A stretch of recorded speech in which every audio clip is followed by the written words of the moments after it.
ထုံမင်းအောင်ရဲ့ပွဲကတော့တီရူပရိုတာဆိုတဲ့အော်စီးယားနိုင်ငံသားနဲ့မတ်လ23ရက်နေ့မှာထိုးသက်ရတော့မှလည်းပဲဖြစ်ပါတယ်။မင်္ဂလာပါ First Barmig ကနေကြိုဆိုပါတယ်။ထုံမင်းအောင်ကဆိုလို့ရှိရင်ကျွန်တော်တို့မြန်မာနိုင်ငံကကြိုက်တဲ့ဇာတ်သမားတဦးတည်းမှာပါတာပဲဖြစ်ပါတယ်။ One Championship မှာစုစုပေါင်း9ပွဲထိုးပြီးတော့2ပွဲနိုင်ထားတယ်3ပွဲရှုံးထားတယ်ဆိုတဲ့ဇာတ်သမားဆိုပေမဲ့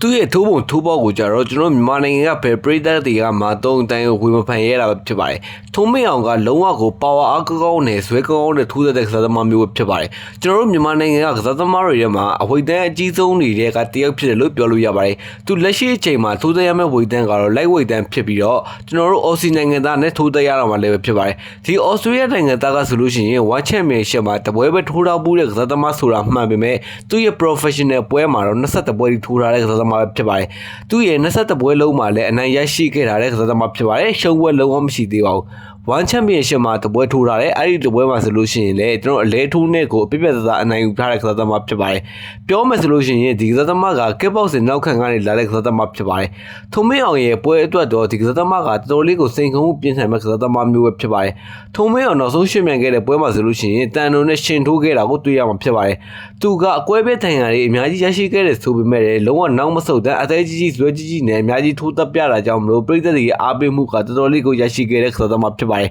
်ဝိတန်းကလည်းလိုက်ဝိတန်းဖြစ်တာကြောင့်မလို့သူတို့ရဲ့ပါဝါတွေကလည်းအများကြီးကိုတော်တော်လေးကိုအားရဖို့ကောင်းနေတဲ့အနေအထားရှိပါတယ်။ထုံမင်းအောင်နဲ့ဒီအော်စတြေးလျနိုင်ငံသားတီတူဘရိုတာတို့ရဲ့ဂျာမှာကွာဟချက်တွေတော်တော်လေးကြီးပါတယ်။ Physical ဘိုင်းရှင်ရမှာလည်းကျွန်တော်တို့အော်စတြေးလျနိုင်ငံသားကအများကြီးတာပါတယ်။အတော့ရဲ့အားဖြင့်ဆိုလို့ရှိရင်လည်းကျွန်တော်တို့အော်စတြေးလျနိုင်ငံသားက22နှစ်ထုံမင်းအောင်ကတော့19နှစ်ပဲရှိသေးတယ်လူငယ်ဖိုက်တာလေးတွေပဲဖြစ်ပါတယ်။နှစ်ယောက်လုံးကလူငယ်ဖိုက်တာတွေဆိုပေမဲ့သူတို့နှစ်ယောက်ရဲ့အရန်မြင့်မှာဆိုလို့ရှိရင်အော်စတြေးလျနိုင်ငံသားက6ဝက်တလမတိရှိပြီးတော့ကျွန်တော်တို့ထုံမင်းအောင်ကဆိုလို့ရှိရင်9ဝက်17လမှာပဲရှိပါတယ်။ဒါကသူတို့ရဲ့ဝေတန်းအရပြောမယ်ဆိုလို့ရှိရင်အော်စတြေးလျနိုင်ငံသားမှာအားသာချက်တွေအများကြီးရှိတဲ့ကစားသမားလို့ပြောလို့ရပါတယ်။သူကမွေတိုင်းနယ်ပယ်မှာလည်းအများကြီးကျင်လည်ခဲ့ပူပြီးတော့လုံးဝရှုံးဝဲမရှိဘူးဆိုတဲ့စံချိန်ကိုတင်ထားတဲ့ကစားသမားဖြစ်ပါတယ်။ကျွန်တော်မြန်မာကစားသမားတွေကတီးရတဲ့အတိုင်းမွေတိုင်းနေစနစ်နဲ့ရှင်မယ်ဆိုလို့ရှိရင်အမှတ်ပေးဆုံးဖြတ်မှာဘလို့မှနိုင်တဲ့အနေအထားကတော်တော်လေးကိုနည်းတဲ့အနေအထားရှိပါတယ်။ဒါကြောင့်မို့ဒီကစားသမားတွေတွေ့တဲ့အခါမှာလည်းအလဲထိုးဖို့သာစဉ်းစားရမှာဖြစ်ပါတယ်။အရင်တော့ကသူထိုးသက်ခဲ့တဲ့ပုံစံတွေအတိုင်းပဲကျွန်တော်တို့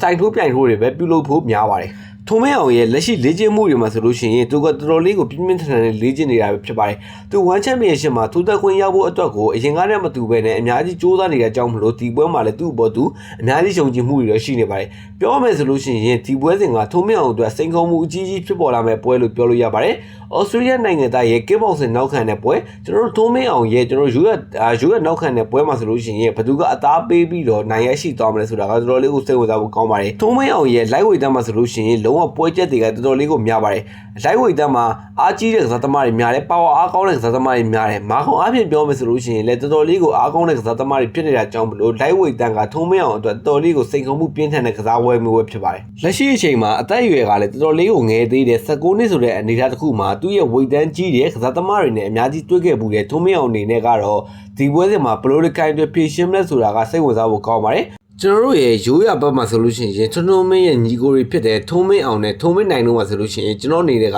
ထုံမင်းအောင်ကိုပို့ပြီးတော့သဘောကျမိပါတယ်ထုံမင်းအောင်ရဲ့ထိုးတက်မှုတွေကအားပါတယ်သူ့ရဲ့လက်ရှိရှိနေတဲ့ဝေဒန်းရဆိုလို့ရှိရင်သူ့ရဲ့အကိုထုံမင်းကိုမိတဲ့ကစားသမားဆိုလို့ရှိရင်ထုံမင်းအောင်ကိုပဲလက်ညှိုးထိုးပြအောင်ဖြစ်ပါတယ်ထုံမင်းအောင်ကဝေဒန်းကြည့်တယ်အရင်တုန်းကထုံမင်းတို့လိုမျိုးပုံစံမျိုးကိုအများကြီးမြင်တွေ့ခဲ့ရတာလည်းပဲဖြစ်ပါတယ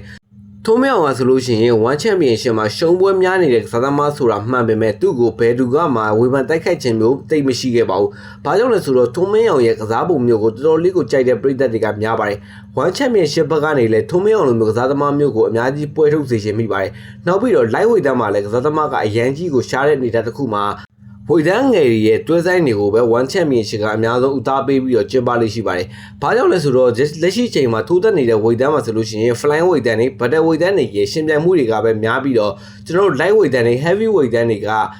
ပွဲစဉ်တစ်ခုမှာရှာရှာပပပြိုင်ဘက်တွေပြိုင်ဆိုင်မှုတွေပဲဖြစ်ပါတယ်။မြန်မာနိုင်ငံကကစားသမားတွေထဲမှာဆိုလို့ရှိရင်လည်း light weight တန်းဆိုတဲ့ဝိဒန်းမျိုးမှာရှင်ပြိုင်နေတာဆိုလို့ရှိရင်ကျွန်တော်စိတ်ထင် One Championship မှာထုံမင်းအောင်တယောက်ထဲသာရှိမှဆိုပြီးတော့ထင်မြင်မိပါတယ်။လက်ရှိ3လပိုင်းနဲ့4လပိုင်းမှာဆိုလို့ရှိရင်ကျွန်တော်မြန်မာကစားသမားတွေကအများကြီးပွဲရနေတာကိုတွေ့မြင်ခဲ့ရပါတယ်။မတ်လ23ရက်နေ့မှာဆိုလို့ရှိရင်ထုံမင်းအောင်ပါဝင်ထုံမင်းနိုင်ငံပွဲလည်းရှိလို့နေတာလည်းပဲဖြစ်ပါတယ်။ထုံမင်းနိုင်ငံပြန်ဘက်ကဆိုလို့ရှိရင်တရုတ်ဖိုက်တာနဲ့ရှင်ပြိုင်ရမှာလည်းပဲဖြစ်ပါတယ်။ ထွန်းထွန်းမင်းရဲ့ညီကိုတွေကဆိုလို့ရှိရင်73ရက်နေ့မှာတစ်ချိန်ထဲမှာထိုးသေးရမှာလည်းပဲဖြစ်ပါတယ်ကျွန်တော်မြန်မာယူရကြားကြီးထွန်းထွန်းမင်းကိုယ်တိုင်ကလည်းဒီပွဲစဉ်မှာတော်တော်လေးကိုအလုံးရှုံးမဲ့အနေအထားတစ်ခုကိုတွေ့မြင်နေရပါတယ်ကျွန်တော်ရဲ့ channel လေးကိုလည်း like share subscribe လေးတွေနှိပ်ပြီးတော့အားပေးခဲ့လို့ရပါတယ်ကျေးဇူးအများကြီးတင်ပါတယ်